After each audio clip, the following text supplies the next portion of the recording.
2024-25 অর্থ বছরের বাজেট পেশ করেছেন অর্থমন্ত্রী নির্মলা সীতারামন।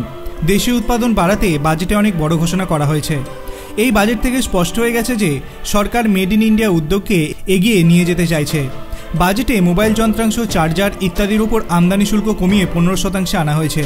তবে টেলিকম যন্ত্রাংশে রপ্তানি শুল্ক 5% বাড়ানো হয়েছে। এমন পরিস্থিতিতে টেলিকম সম্পর্কিত পরিষেবার মূল্যবৃদ্ধি পেতে পারে।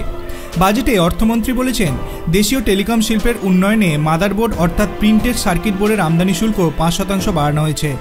অর্থমন্ত্রী নির্মলা সীতারামন বলেন, দেশের উৎপাদনকে উৎসাহিত করার জন্য আমি পিসিবি বা প্রিন্টেড সার্কিট বোর্ড অ্যাসেম্বলি এবং বিডিসির অর্থাৎ বেসিক কাস্টমস ডিউটি 10% থেকে বাড়িয়ে 15% করার প্রস্তাব দিচ্ছি। এর ফলে অনেকে মনে করছেন রিচার্জ প্ল্যানে মূল্য ফের বাড়ানো হতে পারে। উল্লেখ্য, জুলাই মাসের শুরুতে জিও থেকে এয়ারটেল সমস্ত টেলিকম অপারেটর তাদের প্ল্যানের ট্যারিফ বাড়িয়েছে। ফলে এক্ষুনি ফের রিচার্জ প্ল্যানের দাম বৃদ্ধির সম্ভাবনা হয়তো নেই।